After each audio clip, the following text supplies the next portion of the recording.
Good morning students.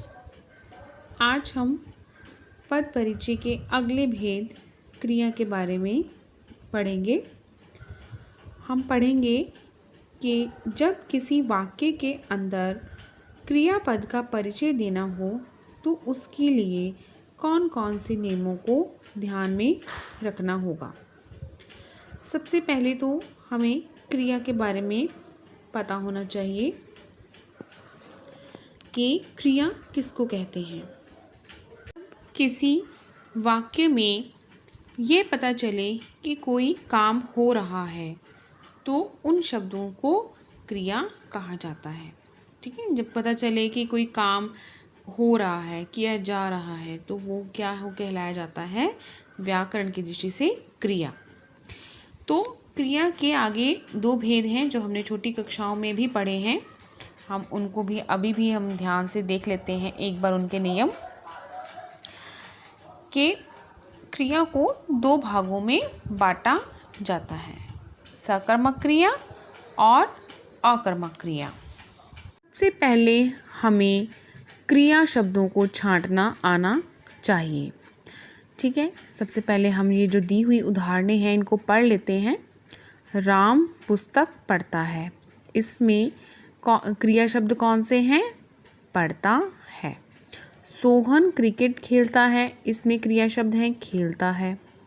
माँ बच्चे को मारती है, इसमें मारती है। तो ये जो शब्द हैं ये हैं क्रियाएं। इसी तरह माँ भोजन बना रही है, यहाँ पर बना रही क्या है? क्रिया। पूजा पत्र लिख रही है, इसमें पत्र लिख रही है, ये क्या है? क्रिया। इसी तरह इधर अकर्मक क्रियाओं में वह अपने घर गया, यहाँ पर जो गया शब्द है वो क्या है? क्रिया। वह अपने घर गया, जाने का काम हो रहा है। ठीक है, तो यहाँ पे ये गया है क्रिया। बच्चे बाग में घूम रहे हैं, यहाँ पर घूम रहे हैं क्रिया। सुरेश विद्यालय जा रहा है, क्रिया। तुम घर जाओ, चलो चलते हैं, क्रिया। तो आपने ये ध्यान दिया होगा कि जितनी भी क्रिया शब्द हैं वो वाक्य के अंत में आते हैं। ठीक है, बाद में आ रहे हैं। ठीक है, तो इस तरह से हम क्रिया को की एक पहचान ये हो गई कि क्रिया शब्द जो हैं हमेशा वाक्य के अंत में ही आते हैं।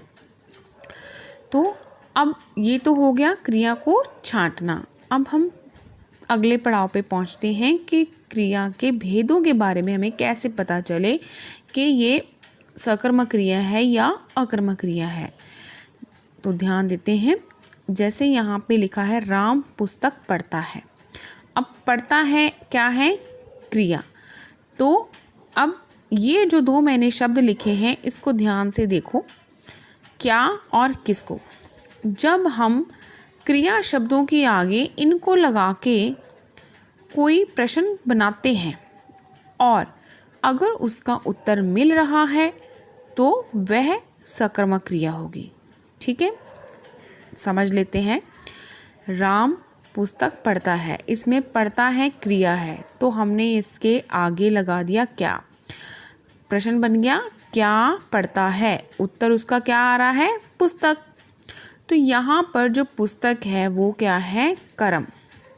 ठीक है, तो इस तरह से जब इसमें कर्म है तो इसका मतलब ये क्या है? सकर्मक क्रिया। इसी तरह दूसरे उदाहरण में सोहन क्रिकेट खेलता है, के आगे हमने लगा दिया क्या खेलता है, तो उत्तर आ रहा है क्रिकेट। तो क्रिकेट क्या है? इसका मतलब क्रिकेट है कर्म, तो ये क्या है? सकर्मक क्रिया। इसी तरह माँ बच्चे को मारती है, क्या मारती है? ये तो कोई प्रश्न बना नहीं, इसका तो उत्तर इसमें लिखा ही नहीं हुआ। तो अब हम अगला शब्द लगाएंगे, किसको मारती है? उत्तर आ रहा है बच्चे को, तो इसका मतलब है ये कर्म है, तो ये क्या है? सकर्मक क्रिया। इसी तरह माँ भोजन बना रही है, तो क्या बना रही है? उत्तर आ रहा है भोजन, तो यहाँ पे भोजन कर्म है, तो ये सकर्मक क्रिया। इसी तरह पूजा पत्र लिख रही है, यहाँ पर उत्तर है क्या लिख रही है? उत्तर आ रहा है पत्र। तो यहाँ पे ये सकर्मक क्रिया। अब आपको एक बात समझ आ गई होगी कि जब क्रिया शब्द के आगे हम क्या या किसको लगा के प्रश्न करते हैं और अगर उसका उत्तर मिल रहा है वाक्य के अंदर तो इसका मतलब है वो सकर्मक क्रिया है। ठीक है, और अगर उत्तर नहीं मिले तो वो होगी आकर्मक क्रिया। जैसे कि यहाँ पे हम देख लेते हैं, वह अपने घर गया। अब क्या गया, ठीक है, ये भी तो कुछ बना ही नहीं। ठीक है, तो इसलिए यहाँ पे ये अकर्मक क्रिया है, यहाँ पे कोई भी कर्म नहीं है। बच्चे बाग में घूम रहे हैं, क्या घूम रहे हैं? प्रश्न तो ये बनता है कि कहाँ घूम रहे हैं, लेकिन हमने क्या या किसको लगाना है। ठीक है, तो यहाँ पे आपने सिर्फ ये दो जो शब्द हैं इनको याद रखना है। ठीक है, आगे सुरेश विद्यालय जा रहा है, क्या जा रहा है या किसको जा रहा है, कुछ कोई यहाँ पे कर्म नहीं है, तो ये अकर्मक क्रिया है। तुम घर जाओ, क्या जाओ, किसको जाओ, कुछ नहीं बन रहा। चलो चलते हैं, मतलब इनमें कोई भी कर्म नहीं है। बच्चों हमेशा याद रखो कि चलना, उठना, बैठना, सोना, जीना, मरना, जो भी काम कर्ता के अंदर रहे, ठीक है, और उसमें कोई भी कर्म ना हो तो वो हमेशा अकर्मक क्रियाएं ही होती हैं। ठीक है, कर्ता क्या होता है? काम को करने वाला। जैसे अगर मैं पढ़ रहा हूँ तो यहाँ पे मैं क्या है? मैं करता है, तो इसमें पढ़ने का काम मैं कर रहा हूँ, उसका जो प्रभाव है काम के करने का जो भी प्रभाव है वो मेरे ऊपर ही पड़ने वाला है। ठीक है, तो यहाँ पे कोई कर्म नहीं है, तो इसका मतलब क्या है?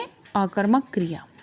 ठीक है, इसी तरह जैसे एक और उदाहरण सुन लीजिए आप कि मैंने खाना खाया या मैं सो रहा हूँ। ठीक है, तो यहाँ पे जो भी क्रियाएं हैं उसको काम, जो क्रियाओं के जो फल हैं जो प्राप्त हैं वो होंगे किसको? होंगे कर्ता को, क्योंकि यहाँ पे कोई भी कर्म नहीं है, तो यहाँ पे अकर्मक क्रियाएं ही वो होती हैं। ठीक है, तो अब आपको क्रिया के भेदों के बारे में पता चल गया है कि सकर्मक क्रिया किसको कहते हैं, अकर्मक क्रिया किसको कहते हैं। आपको इनका पता चल जाएगा तभी आप आगे पद परिचय इसका कर पाओगे। अब हम पद परिचय के अगले भेद के बारे में जानेंगे जो है क्रिया। तो इसके नियम क्या हैं वो देख लेते हैं।